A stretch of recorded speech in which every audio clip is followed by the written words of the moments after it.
Telling lies to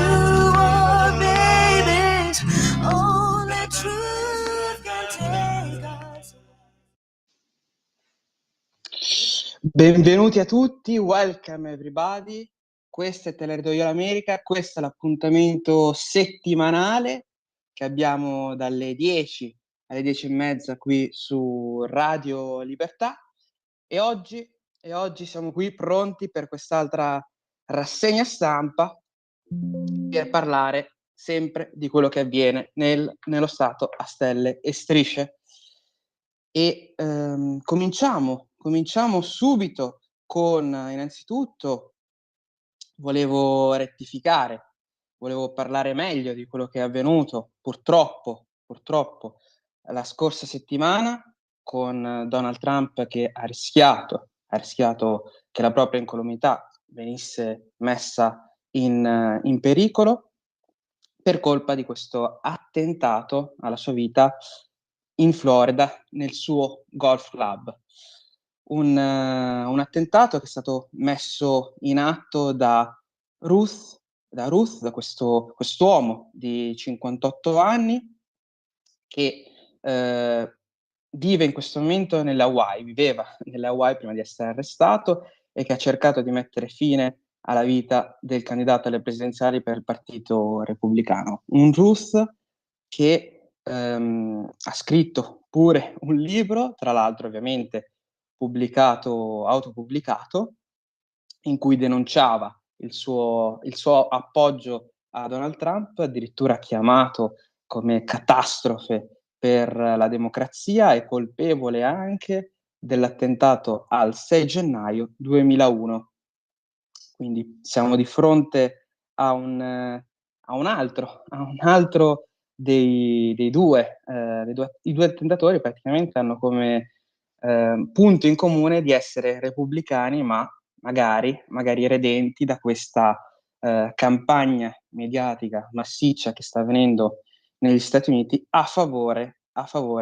dei candidati democratici. Un Ruth, tra l'altro, che era andato fino a Kiev nel 2022 per manifestare il proprio sostegno alla difesa dei confini ucraini. Un Ruth che, tra l'altro, aveva donato inizialmente ai repubblicani, per poi, appunto, ripeto, denunciare nel proprio libro autopubblicato tutte le sue malefatte. Uno dei tanti casi, tra l'altro, appunto, di personaggi a cui dovrebbe essere vietato il possesso di arma da fuoco. Su questo possiamo dire di essere, perlomeno io, di essere a favore di una linea stringente, nonostante alla fine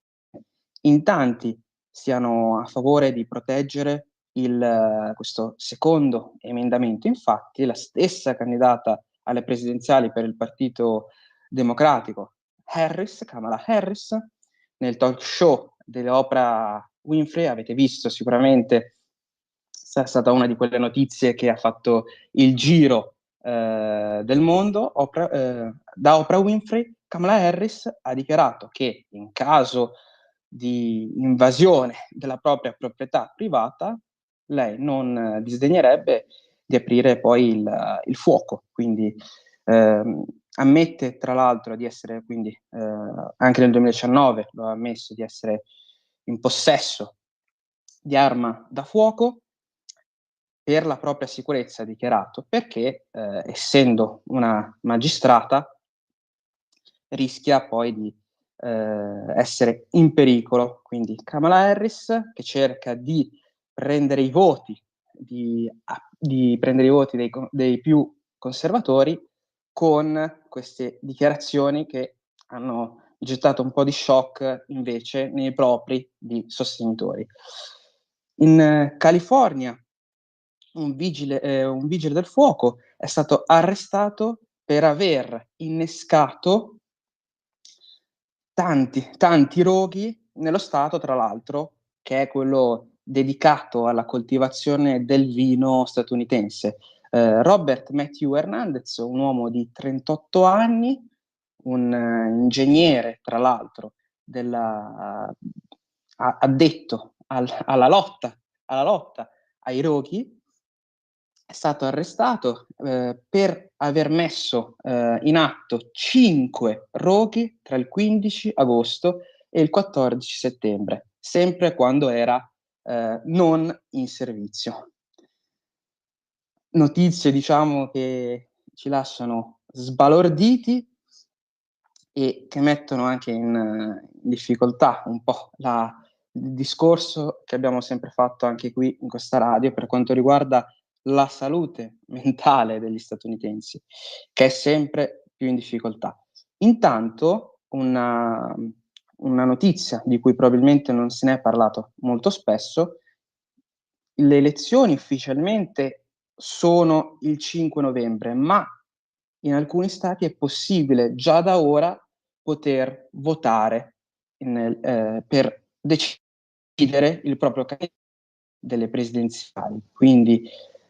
addirittura vi è la possibilità ora, in questo momento, o ai primi di ottobre. Early voting viene chiamato questa procedura di votare prima delle elezioni ufficiali, inizialmente osteggiato poi dai repubblicani, ma ora una pratica che è apprezzata da tutto lo spettro politico. Il Secret Service, parlando sempre degli attentati purtroppo alla vita di Trump, torniamo all'attentato, al primo attentato, quello che ha poi generato la foto iconica del braccio alzato di Donald Trump. Vi è stata ovviamente una review, finalmente, una revisione finalmente di quello che è avvenuto. Purtroppo si è capito che non vi è stata comunicazione fra le due parti e non vi è stato soprattutto uno studio dei due luoghi, diciamo, più importanti, sia del primo, ma anche del secondo, cominciano ad ammettere quelli dei servizi segreti. Non vi è stato uno studio dei due luoghi per poter proteggere al meglio l'incolumità del candidato alle presidenziali del Partito Repubblicano, Donald Trump. Un'altra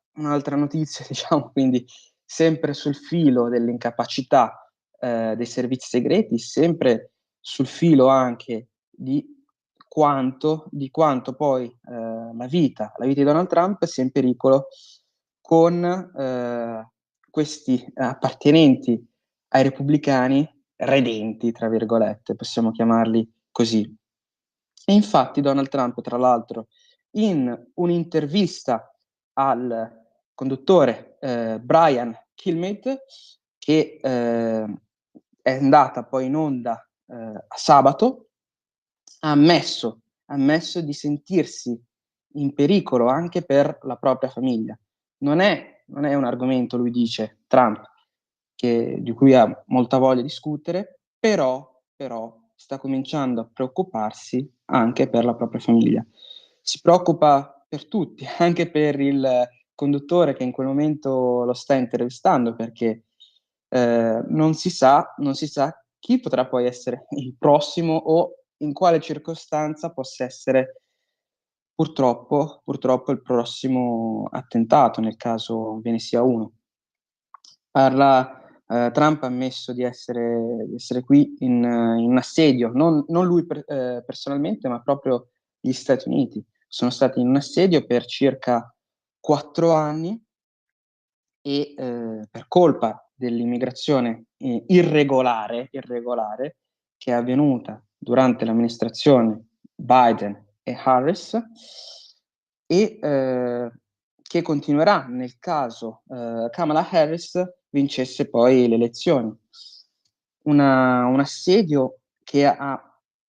permesso a milioni di persone di entrare nel paese, tra l'altro direttamente dalle prigioni o comunque terroristi o persone che erano ammesse in istituti mentali senza che vi sia stata una corretta supervisione da parte dell'amministrazione Biden-Harris. Addirittura lui parla di queste persone negative che hanno preso il controllo dei parchi e che non si può neanche più giocare nello stato di New York a Little League Baseball, che sarebbe la versione per i bambini. Quindi parliamo di un presidente che secondo me sarebbe stato anche il punto su cui avrebbe dovuto premere durante il dibattito presidenziale con Kamala Harris su ABC, quello che questi immigrati irregolari purtroppo stanno danneggiando la vita comune, la vita delle persone comuni degli statunitensi, quindi occupando i luoghi pubblici, occupando quindi i parchi, occupando quindi le scuole, occupando quindi gli hotel, occupando quindi tutti gli edifici legati alla vita pubblica e avendo anche l'assicurazione sanitaria pagata, a differenza del cittadino americano medio che si trova in difficoltà. E si trova in difficoltà soprattutto perché l'amministrazione Biden-Harris non è riuscita a garantire un corretto funzionamento della società statunitense. Un'altra, tra l'altro, notizia sempre legata agli attentati è quello che è avvenuto recentemente in Alaska con un uomo di 76 anni che ha minacciato gli appartenenti alla Corte Suprema, i membri della Corte Suprema, che erano stati nominati da Donald Trump. Quindi purtroppo un'altra persona che non sta benissimo, diciamo, mentalmente, un altro personaggio che ha messo in difficoltà la vita, che ha cercato di mettere fine o minacciare l'incolumità di conservatori, di minacciare persone che hanno avuto una vicinanza con Donald Trump. Quindi questo è un clima purtroppo, secondo me, che non ci dovrebbe essere, invivibile. Addirittura questo personaggio ha descritto questi appartenenti alla Corte Suprema come nominati da un criminale, riferendosi a Donald Trump dopo le sue condanne del processo di New York, quel processo, diciamo, possiamo dire molto, tra virgolette, simpatico, un processo che non ha dato molta chiarezza sulle vicissitudini, soprattutto per quanto riguarda la campagna elettorale. Alla fine la cifra per una persona come Donald Trump era molto, molto esigua da sborsare, e parliamo anche di un processo che è servito più a demolire la persona di Donald Trump per definirla criminale piuttosto che denunciare fatti gravi. Un'altra notizia importante, le famiglie dei lavoratori che sono stati uccisi, che hanno perso la vita quando ricorderete, il ponte di Baltimora è crollato, hanno denunciato il proprietario della cargo ship, quindi della nave. Finalmente, possiamo dire, si troverà anche qui giustizia per i poveri operai che sono trovati da un secondo all'altro in mare e annegati, purtroppo. Quindi ci troviamo di fronte quasi a una class action, possiamo chiamarla volgarmente in questo modo. Ma volevo leggervi un passaggio per quanto riguarda invece il dibattito presidenziale, che ricorderete su ABC, che ho citato anche in precedenza qui, sempre adesso, nella rubrica. Perché? Perché volevo leggervi questo articolo, diciamo, una parafrasi, perché non vi è avvenuto un corretto funzionamento durante il dibattito e anche quindi per rettificare stavolta altre persone per come hanno trattato un argomento così delicato. Tra l'altro, quindi, durante il dibattito presidenziale, Trump ha parlato di come il crimine sia cresciuto, il tasso di criminalità sia cresciuto, è stato subito fermato dai assolutamente imparziali conduttori del dibattito, dicendo che l'FBI parla di un tasso di criminalità che in realtà sta scendendo, ma in realtà il Dipartimento della Giustizia ha rilasciato un sondaggio, scusate, in cui ha fatto notare che in realtà durante l'amministrazione Joe Biden, il tasso di criminalità per crimini violenti è aumentato del 37% dal 2020 al 2023. Purtroppo il tasso purtroppo di stupro è in aumento del 42%, il tasso di criminalità per quanto riguarda invece le rapine è in aumento del 63% e la violenza verso terzi sconosciuti, quindi verso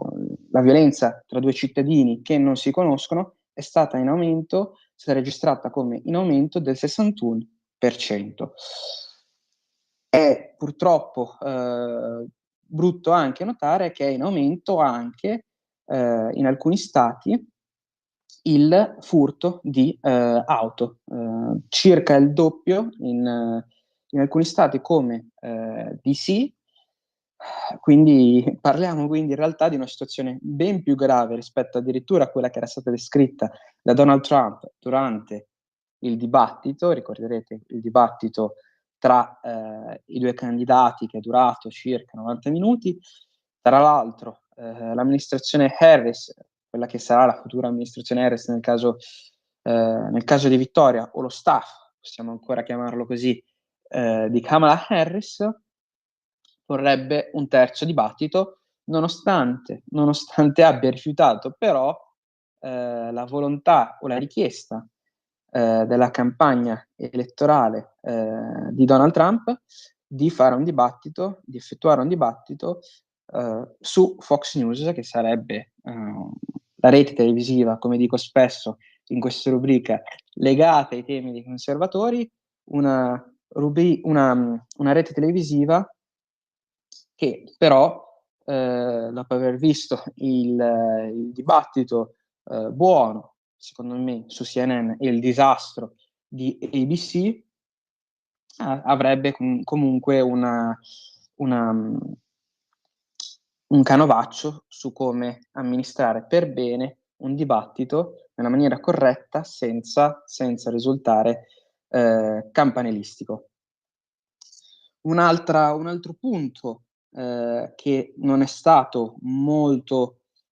dibattuto post dibattito elettorale è quello che ha fatto notare Trump per quanto riguarda i commenti di Harris per quanto riguarda le persone che non hanno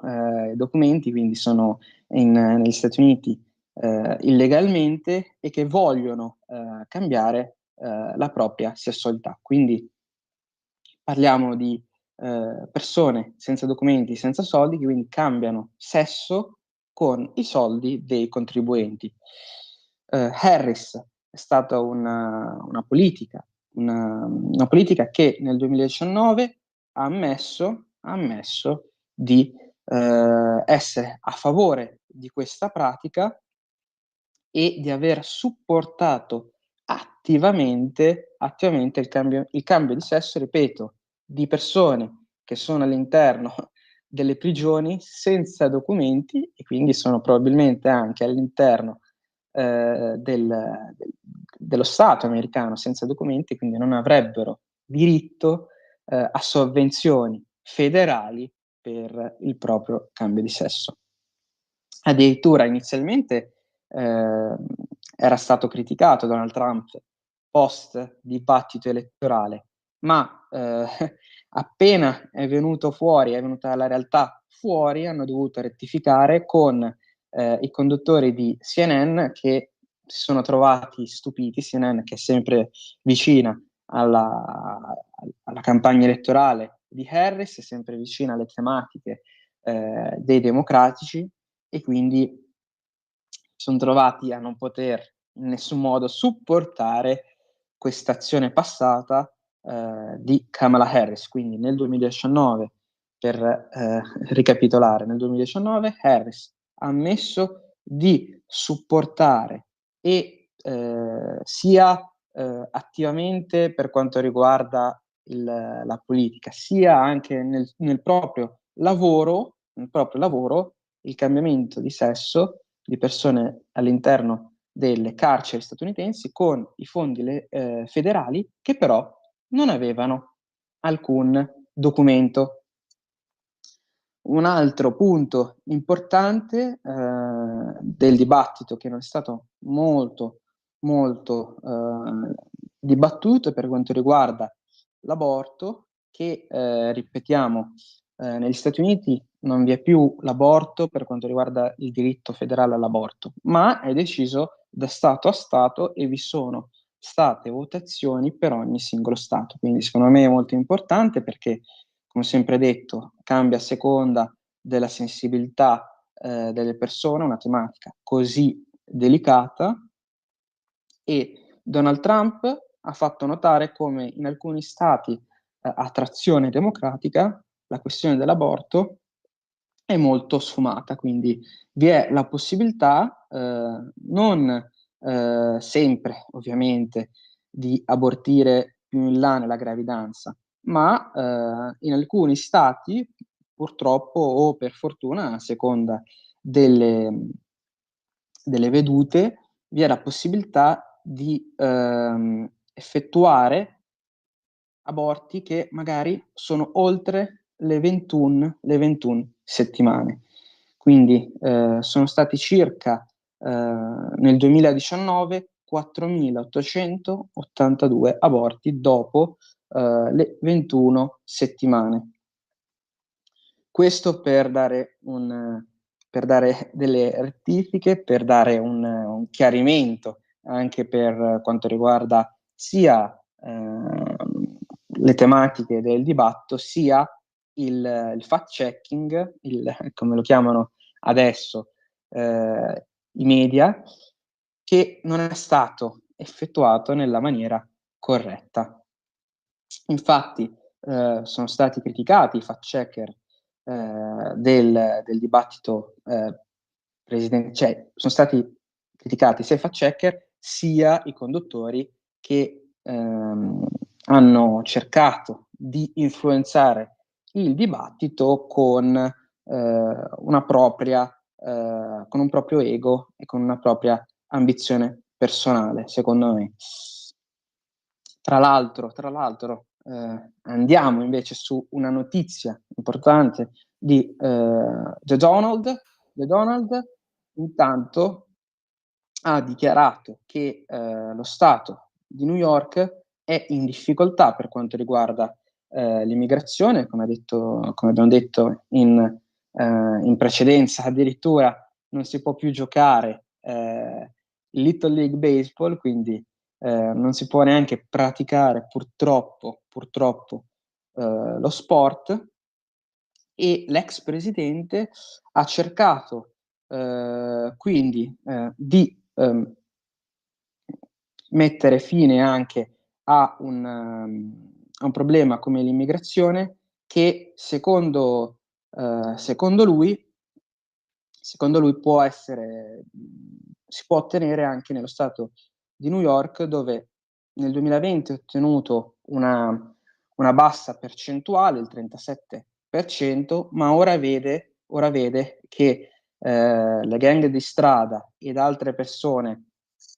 molto pericolose citate in precedenza stanno mettendo in difficoltà i cittadini comuni dello Stato di New York, e quindi uno Stato che è sempre stato vicino ai democratici può virare e diventare uno Stato repubblicano. Parliamo quindi di persone. Trump ha proprio descritto precisamente alcune delle persone che vengono fuori, che vengono direttamente alle prigioni, quindi dal Congo, addirittura dal Middle East, quindi dal Medio Oriente. Sono tante, quindi le persone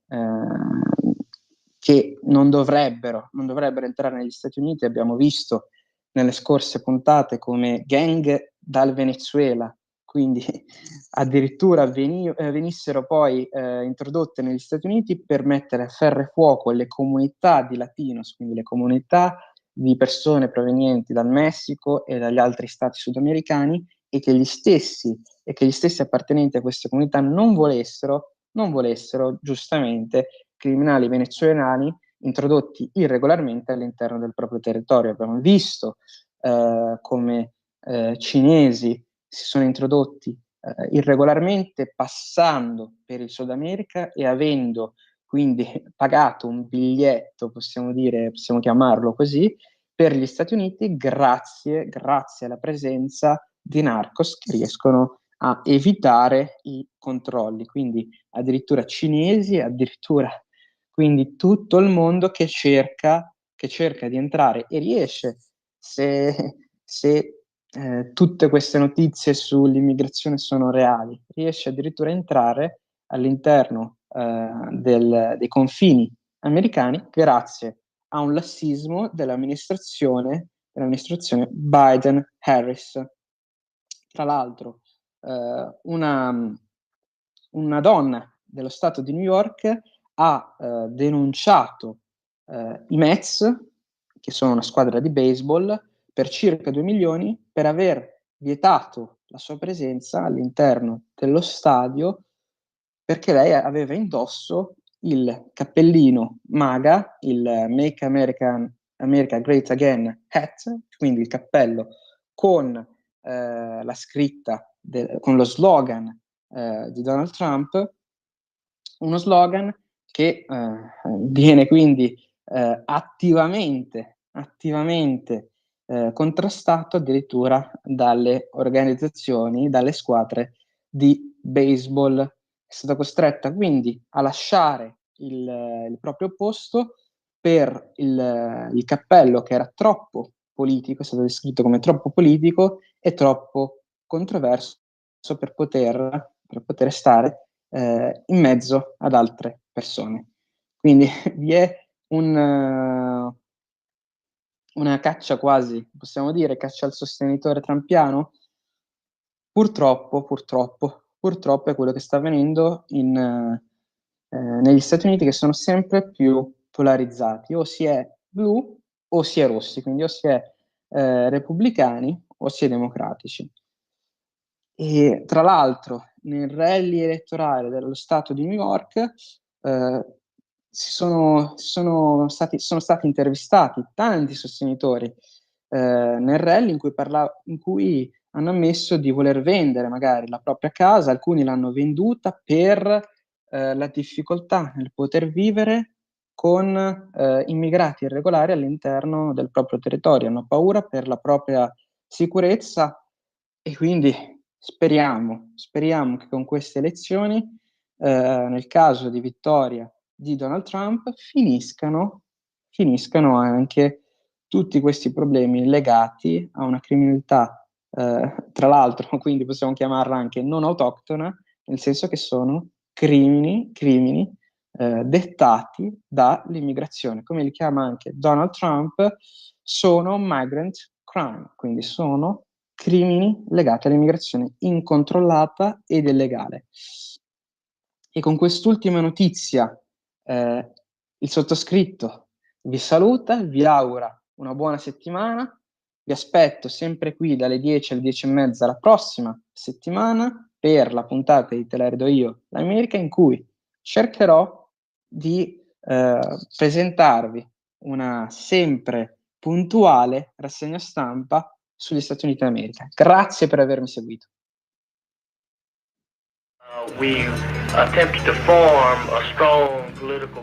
Avete ascoltato Te la rido io, l'America.